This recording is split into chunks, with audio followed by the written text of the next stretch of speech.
Most people look at a man like Li Kang and see a coffin. They see the end of a road they never wanted to walk down. But me, I looked at him and saw a doorway. I didn't need a hero to pull me out of the fire. I needed the fire itself to stand still long enough for me to use its light.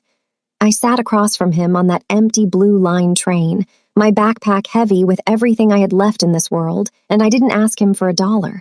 I didn't ask him for a home.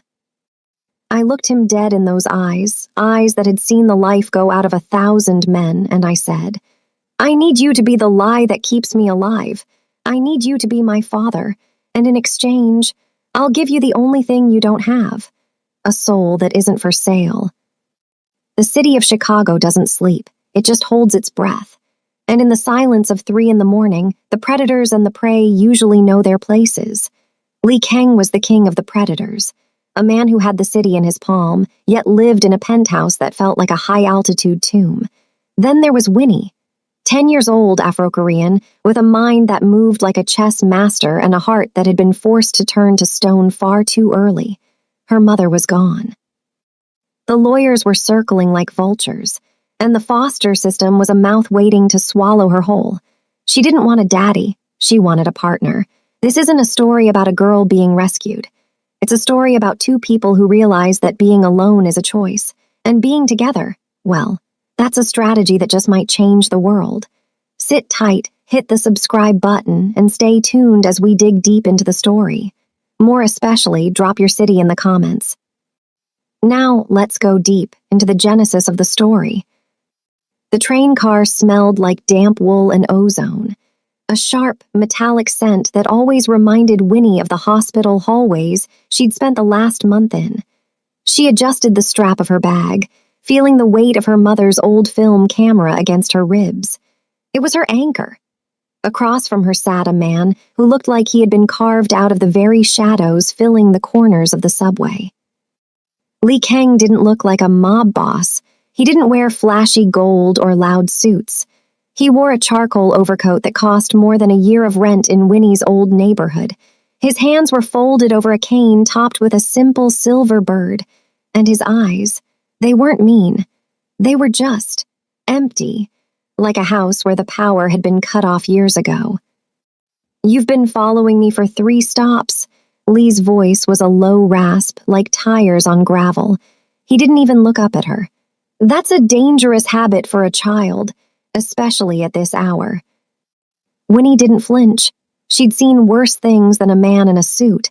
She'd seen the light go out of her mother's eyes while a nurse checked a watch. Dangerous is a relative term, Mr. Kang, she said, her voice steady. I think it's more dangerous that your security detail didn't notice me get on at 47th Street. They're 2 cars back, playing on their phones. That made him look up, a slow, deliberate movement of the head. He studied her, really studied her. He saw the dark curls of her hair, the bronze of her skin, and the unmistakable Korean shape of her eyes that mirrored his own in their lack of fear. You know my name, Lee remarked, his interest piqued despite himself. And you know my men. Who are you? My name is Winnie, she said, moving to the seat directly across from him. The train lurched, but she stayed upright.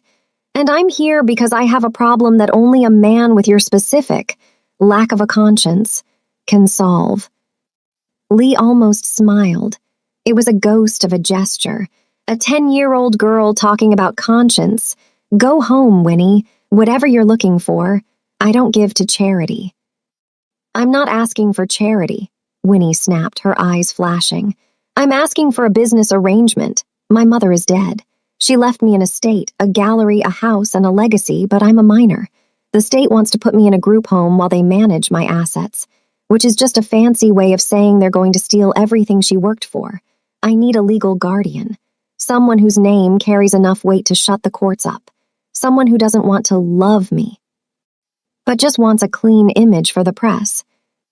Li Kang leaned back. The train roared through a tunnel, light and shadow dancing across his face. He was currently under fire from the feds. They were painting him as a cold-blooded monster. A family man image would be a godsend for his legal defense. It would humanize the machine. You're asking me to play a role, Lee said softly. I'm asking you to be the wall I stand behind, Winnie corrected him.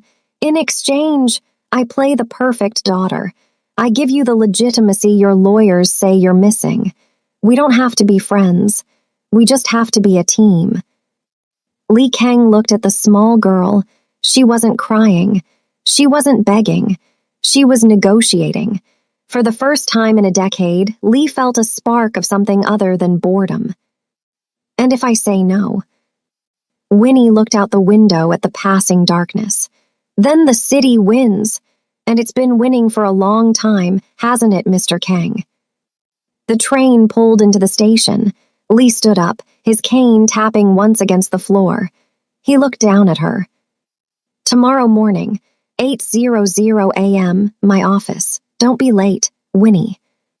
He turned and walked out into the rain, leaving Winnie alone in the car. She let out a breath she hadn't realized she was holding. Her hands were shaking, but she gripped her camera tight.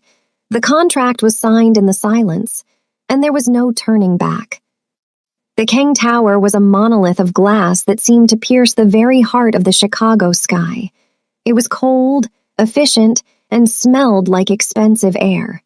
When Winnie walked through the lobby, she felt the stares. A small black girl in scuffed sneakers and a faded hoodie didn't belong in a place that looked like it was built for gods and accountants. She was escorted to the top floor by a man named Nam. He was one of the guards she'd called out on the train. He didn't look at his phone this time. He looked at her like she was a ticking bomb. The boss is expecting you, Nam said, opening the heavy oak doors. Lee Kang wasn't behind a desk. He was standing by a floor-to-ceiling window, looking out at the city he owned. He didn't turn around when she entered. Sit down, Winnie. She sat. The leather chair was too big for her, her feet dangling inches from the floor. She hated feeling small, so she sat as tall as she could. I had my people look into you, Lee said, finally turning. He held a file.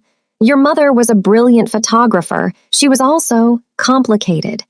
You've lived in 3 different states. You speak 3 languages. And your grades are high enough to get you into any prep school in the country. Why me? Why not a relative? Because relatives have expectations, Winnie said, her voice echoing in the vast room. They'd want me to be a child. They'd want to tell me how to grieve. You don't care how I feel. You just care if I show up on time. I like that. Lee set the file down. There are rules. If we do this, you are under my protection, but you are also under my thumb. You go where I tell you. You say what I tell you. In public, you are the light of my life, the daughter of a long-lost flame.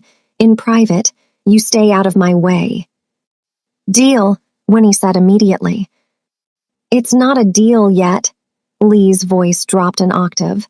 If you betray the secrets of this house, if you ever use my name to do something I didn't authorize, the protection ends, and the city is a very cold place for a little girl. Do you understand? Winnie stood up.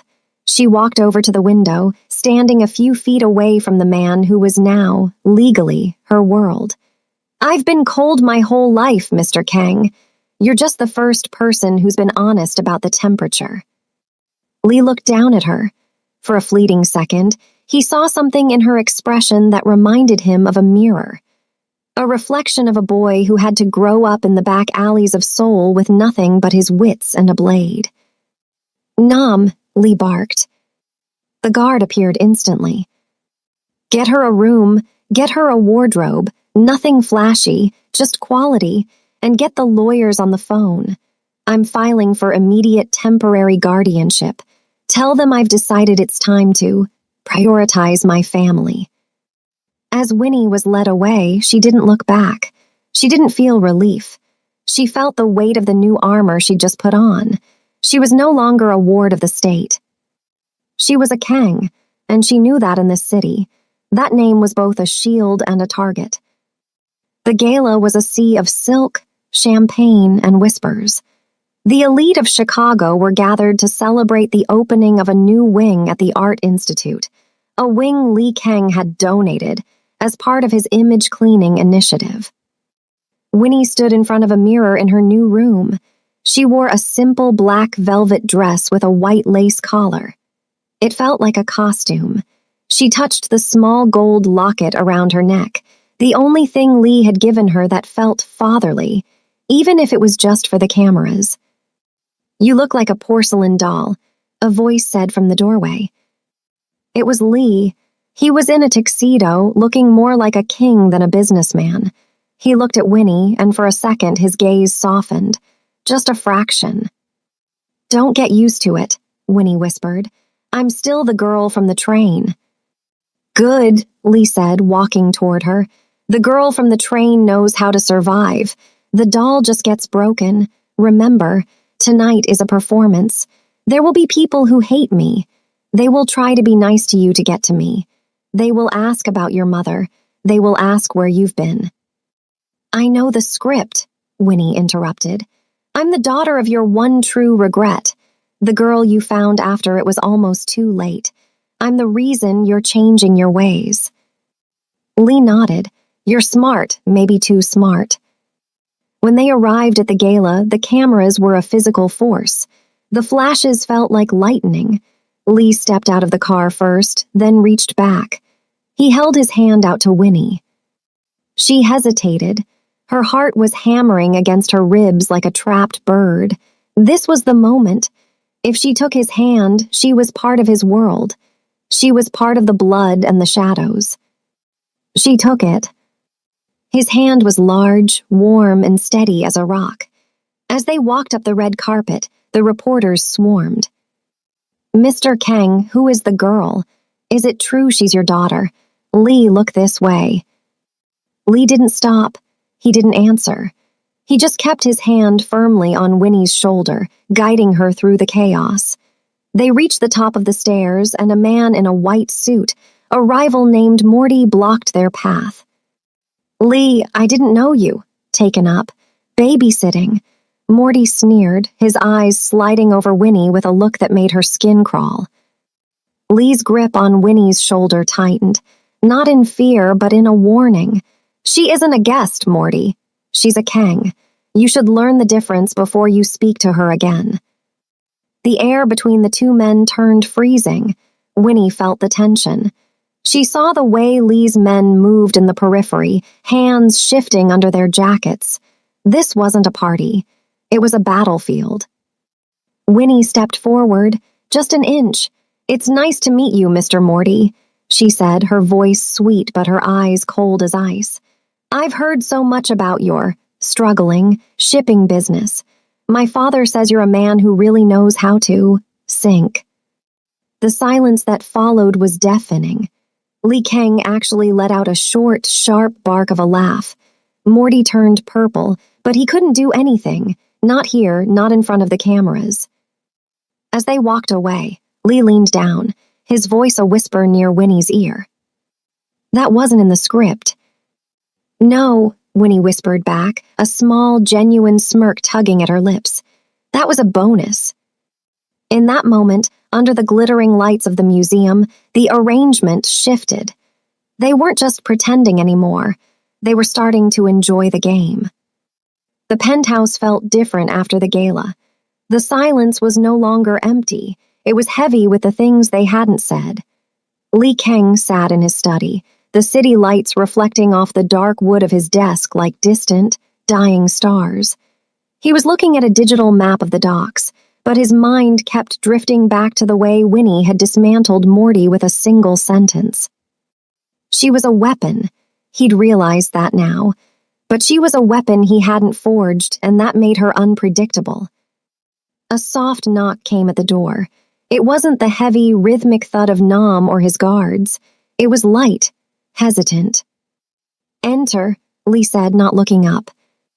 Winnie walked in, still wearing her oversized hoodie, her camera bag slung over her shoulder. She looked smaller in the vastness of the study, but her presence seemed to fill the room. She didn't say anything at first. She just walked to the bookshelf and ran her fingers over the spines of the leather-bound books. "You have a lot of books about war," she observed. Sun Tzu, Clausewitz, The Prince. Do you actually read them, or are they just for show? Lee leaned back, crossing his arms. In my world, Winnie, there is no difference between what is real and what is for show. If people think you are a scholar of war, they treat you like a general. If they think you are a monster, they stay out of the dark. And what do you want them to think I am? She asked, finally turning to face him. I want them to think you are off limits, Lee said firmly. But you took a risk tonight. You insulted a man who would kill a priest for a nickel. Why? Winnie walked to the desk, placing her camera on the edge. Because he looked at you like you were old, like you were losing your grip.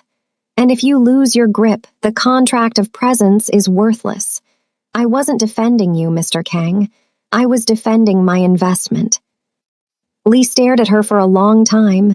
Most people lied to him. They flattered him or they trembled. This child spoke to him like a partner. It was unsettling and strangely refreshing. I see, Lee murmured. Then as partners, we should discuss the next phase. The feds are moving faster than I anticipated. They're looking into the charitable foundation I set up in your mother's name. They want to see if it's a shell for money laundering. Tomorrow, a social worker is coming to interview us. Her name is Mrs. Gable. She's been doing this for 30 years. She can smell a lie before you even open your mouth. Winnie nodded, her expression becoming professional. Then we don't lie. We just change the context. If she asks why I'm here, I'll tell her the truth. That I'm here because nobody else in this city was strong enough to keep me. And if she asks about our relationship, Lee asked, his voice softening just a fraction. Winnie looked at the floor. I'll tell her you're like the weather, unpredictable, cold, and impossible to ignore. But at least when it's raining, you know where you stand. She turned to leave but stopped at the door. Mr. Kang. Yes. My mother always said, the most dangerous people aren't the ones who scream. They're the ones who whisper while everyone else is shouting. You whisper very well. She disappeared into the hallway, leaving Lee alone with his shadows. He looked down at the camera she'd left on his desk. He picked it up. It was old, a Leica from the 80s. He looked through the viewfinder and saw the city distorted, framed, and suddenly very fragile. Mrs. Gable was a woman made of gray wool and sharp spectacles. She sat in the living room of the penthouse, looking at the minimalist furniture and the expensive art like she was inspecting a crime scene. Winnie sat on the sofa next to Lee. For the first time, they were touching, not because they wanted to, but because the script demanded it. Lee's arm was draped over the back of the sofa, his fingers occasionally brushing Winnie's shoulder. To anyone watching, it looked like a protective, paternal gesture. To Winnie, it felt like being leaned on by a mountain. Mr. Kang, Mrs. Gable began, her pen hovering over a clipboard. Your history is colorful, to say the least. You've spent the better part of your life avoiding the spotlight. And now, suddenly, you're the guardian of a 10-year-old girl with a very significant inheritance. You can see why the state is concerned. Lee didn't blink. The state is concerned with numbers, Mrs. Gable. I am concerned with legacy. Winnie's mother was, someone I respected. In our world, respect is a debt that must be paid. I am simply paying it. And you, Winnie, Mrs. Gable turned her sharp gaze to the girl. How do you feel about this arrangement? You've lost so much in such a short time. Do you feel safe here? Winnie looked at Lee, then back at the social worker. She didn't answer right away. She let the silence stretch, adding a touch of childlike hesitation that she knew would play well. Safe, Winnie whispered. I don't think anyone is ever really safe, Mrs. Gable. My mom was safe in her studio, and then she wasn't. But here. I feel solid. She looked at Lee again, and this time there was a real glimmer of something in her eyes. He doesn't treat me like I'm broken. Everyone else looks at me and sees an orphan. He looks at me and sees a Kang. I'd rather be a Kang than a victim. Mrs. Gable's expression softened just a tiny bit. She scribbled something on her paper. It's a very modern approach to family, but I see the connection. Just then, Lee's phone vibrated on the coffee table. It was a private line, one that only rang for emergencies. He ignored it, but Winnie saw his jaw tighten. Is everything all right? Mrs. Gable asked. Business never stops, Lee said smoothly, standing up. But my daughter's welfare comes first, if you have everything you need. As soon as Mrs. Gable was escorted out by Nam, the mask fell away. Lee grabbed the phone. Speak. Winnie stood by the window, watching the city. She could hear the muffled, angry tone of the person on the other end. She didn't need to hear the words to know that the piece was over. Lee hung up. He looked at Winnie, and for the first time he looked tired. Morty moved on the north side warehouse, Lee said, his voice cold. He didn't just steal the shipment. He burned it. He's trying to force a war because he thinks I'm distracted by you. Winnie didn't flinch. Are you? Lee walked over to her. He looked down at her, his silhouette blocking out the sun. No, I'm not distracted. I'm focused. Morty thinks he found a weakness. He doesn't realize he just gave me a reason to stop holding back. He reached out, and for the first time without a camera watching, he patted her head. A clumsy, awkward movement of a man who didn't know how to be gentle. Stay inside today, Winnie. The city is going to get very loud, very soon. The war wasn't fought with guns in the street, not yet. It was fought in bank accounts, in intercepted shipments, and in the quiet disappearance of key associates. Lee Kang was a ghost, rarely seen, working from the shadows of his study while the city trembled around him. Winnie found herself a prisoner in a golden cage. She spent her days wandering the penthouse, taking photos of the shadows. She took pictures of the way the light hit the dust motes, the way the ice melted in Lee's forgotten glass of scotch, the way the guards stood like statues outside her door. She was beginning to realize that Lee Kang's power wasn't a gift. It was a burden. He didn't own the city owned him. One night, the power in the building flickered and died. The backup generators kicked in, bathing the penthouse in a dim, eerie red emergency light. Winnie made her way to the study. She found Lee sitting in the dark, his cane across his lap. He wasn't working. He was just waiting. They cut the main line, Lee said into the darkness. Morty is getting desperate. He's coming tonight. Winnie sat on the floor near his feet. She didn't feel afraid. What do we do? Lee looked down at her in the red light. There is no we in this, Winnie. I have a car waiting in the basement. Nam will take you to a safe house in Michigan. The guardianship papers are in your bag, if I don't make it. The lawyers have instructions to ensure your assets are protected. Winnie felt a sharp, cold pang in her chest. It wasn't the plan. They were supposed to be a team. No, she said, her voice small but fierce. Winnie, this isn't a game. I know it's not. She stood up, her eyes bright with a sudden, hot anger. You told me I was a Kang. You told me we were a pack. You can't just send me away because it's getting hard. That's what everyone else does. They leave. They die or they leave. Lee stood up, his height towering over her. I am trying to keep you alive. I've been alive, she shouted back, her voice echoing off the glass. I want to be part of something. I don't want your money, Lee. I don't want the gallery. I want to know that for once in my life. When things get bad, someone stays. The silence that followed was heavy. Lee Kang looked at the girl, this small, fierce girl who was more like him than anyone he had ever known. He saw the loneliness in her that mirrored his own, a loneliness that no amount of power or money could ever fill. Outside, the sound of tires screeching and glass breaking echoed from the street below. Morty was here. Lee looked at the door, then back at Winnie. He reached out and gripped her hand. His palm was rough, scarred, and solid. You want to stay? He asked, his voice a low growl. Yes, she whispered. Then pick up your camera, Winnie, Lee said, his eyes finally catching the light. If we're going to do this, we're going to show this city exactly what happens when you try to break a Kang. He didn't send her to the basement. He walked to the door, pulled a heavy, matte black pistol from his desk, and stood between Winnie and the world. The contract of presence was over. The choice, the real terrifying choice to be a father, had finally begun. The elevator didn't just stop, it groaned.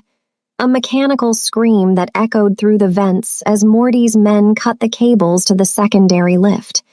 The penthouse was a fortress, but even a fortress can become a tomb if you don't know the exits. Lee Kang didn't move like a man in a panic. He moved like a clock, precise, ticking down the seconds until the inevitable. He stood in the center of the foyer, his charcoal overcoat open, his hand steady on the silver-topped cane, but his other hand, the one holding the cold steel of his weapon, stayed low, hidden from Winnie's direct line of sight. Nom, report, Lee said into his earpiece. Silence, then a burst of static. They're in the stairwell, boss. Sector 4 is compromised. I'm pinned. Winnie was standing by the mahogany sideboard, her Leica camera gripped so tight her knuckles were the color of salt. She wasn't hiding under a table. She wasn't crying. She was watching the monitors. The grainy, red-tinted security feeds that showed shadows moving like sharks through the lower halls. They're using the service vents, Winnie whispered. Her voice was steady, a sharp contrast to the chaos outside. Lee, look at camera 6. They aren't coming through the front doors. They're bypassing the security sensors by using the HVAC shafts. Lee looked at the screen. A small, 10-year-old girl had just spotted the tactical flaw his veteran guards had missed. He felt a surge of something, not pride, not yet, but a grim recognition. She saw the world in patterns, just like he did. If they get into the vents, they can drop gas, Lee muttered. He looked at Winnie. Can you get to the override? The control room is in the kitchen pantry. It's a small crawl space. I'm too large to fit. And Nom is trapped. Winnie didn't hesitate. She didn't ask if it was safe. She knew it wasn't. What do I do? Go to the panel, cut the oxygen flow to the central shaft. It will trigger the fire suppressant system. It'll dump nitrogen into the vents. It won't kill them, but they won't be able to breathe well enough to aim a gun. Winnie nodded once. She dropped her camera bag and scrambled toward the kitchen. As she crawled into the narrow, dark space behind the pantry, the sounds of gunfire began to erupt from the main hallway. Pop, pop, pop, pop. The rhythmic sound of death knocking on the door. Winnie's hands were shaking as she found the panel. It was a maze of wires and old switches. Lee, there are 3 red levers. Which one? The one marked System Alpha. Lee's voice came through the open door, calm despite the crashing sound of the foyer doors being kicked in. Do it now, Winnie, and stay down, no matter what you hear. Do not come out until I call your name. Winnie pulled the lever. A massive hiss erupted through the walls like a giant serpent exhaling. Below her, she heard coughing, muffled shouts, and then the heavy thud of Lee's cane hitting the marble floor. She stayed in the dark, breathing in the scent of dust and old copper. She heard voices, Morty's voice. Where is she, Kang? Where's the little brat? Give her to me, and maybe I'll let you die with your dignity. She isn't here, Morty. Lee's voice was like ice. She's already gone. You're chasing a ghost. And you've walked right into a graveyard. A shot rang out. Winnie bit her lips so hard she tasted blood. She didn't scream. She waited, because she was a Kang, and a Kang doesn't break. The aftermath was a blur of blue lights and hushed conversations. The penthouse was a wreck, glass everywhere, the smell of cordite thick in the air. Morty was gone, hauled away in a body bag after a failed home invasion. that the police would conveniently overlook once the right envelopes were delivered. Lee Kang sat on the edge of the sofa. His shirt was torn, and a bandage was wrapped around his upper arm where a graze had turned the white fabric crimson. He looked older. The fire in his eyes had dimmed to a smolder. Winnie stood by the window. She was holding her camera again. She had taken a photo of the wreckage. A photo of the silver bird on Lee's cane, lying in a pool of shadow. "The car is ready, Winnie," Lee said. His voice was thin. "The feds are going to use this. They'll say I put a child in danger, and they'll be right. I've made arrangements with a school in Switzerland. You'll be safe. You'll have your mother's money. You'll never have to see a gun again." Winnie turned around. She looked at the man who had the city in his palm, but couldn't seem to hold onto a single person. "Is that what you want?" she asked. "It's what's best for you." "I didn't ask what was best." Winnie walked toward him, her footsteps echoing in the hollow room. "I asked if you wanted me to go." Lee looked away. He looked at the city lights, the kingdom he had built out of bones. "I am a monster, Winnie. You saw it tonight. I don't know how to be a father. I only know how to be a protector. And I'm not even very good at that." "You're wrong," Winnie said. She sat down next to him. She didn't hug him, they weren't there yet, but she leaned her shoulder against his. "You think being a father is about being perfect, but my mom wasn't perfect. She was just there. You were there tonight. You stood in front of that door so I didn't have to." She reached into her pocket and pulled out a small memory card from her camera. She placed it in his hand. "On that card are the photos I took this month," she said. "Photos of you reading those war books. Photos of you looking out the window when you thought I wasn't watching. Photos of the way you look when you're worried about the city.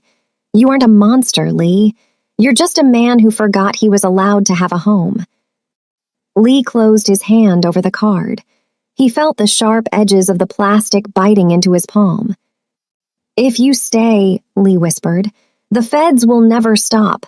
The rivals will keep coming. You'll be a target for the rest of your life." Winnie looked him in the eye, the Afro-Korean girl and the Mafia boss, two halves of a broken mirror. "Then we'd better start building a bigger wall," she said, "because I'm not going to Switzerland. I'm staying right here, in the middle of the fire, with you." Lee Kang let out a breath, a long, shuddering exhale that seemed to release 10 years of tension. He reached out and placed his hand over hers. "Then we have work to do, daughter." 1 year later. The courtroom was silent, the kind of silence that only happens when the most powerful people in the state are waiting for a single word. Lee Kang stood at the front of the room. He wasn't wearing his charcoal overcoat. He was in a tailored navy suit. He looked like a statesman, a philanthropist, a father. Beside him stood Winnie. She had grown an inch. Her hair was braided neatly, and she wore a locket that contained a photo of her mother and a photo of the Blue Line train where it all began. The judge, a man who had seen the worst of humanity, looked down at the documents on his desk. "Mr. Kang, the social worker reports are exemplary. The educational tutors, the psychological evaluations. It seems you've provided a life for this young lady that most would envy." Lee didn't look at the judge. He looked at Winnie.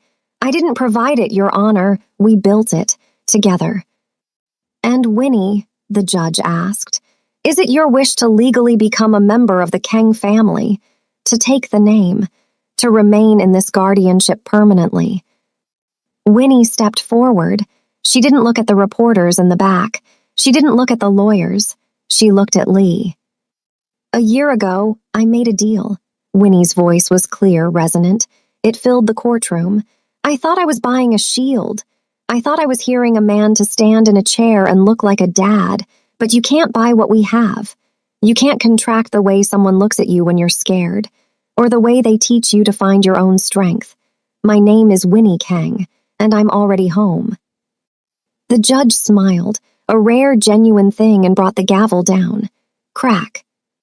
As they walked out of the courthouse, the sun was shining off the Chicago skyline. It was a new day. A different kind of power was rising. Li Kang didn't have the city in his palm anymore. He had something much smaller and much more important. He held Winnie's hand as they walked down the steps.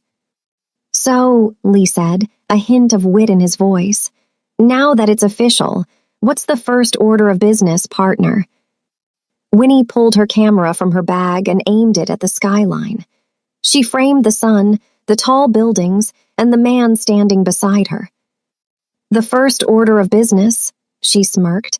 "I think it's time we bought that shipping company Morty used to own. I have some ideas for the gallery, and I think the Kang name could use a little more color."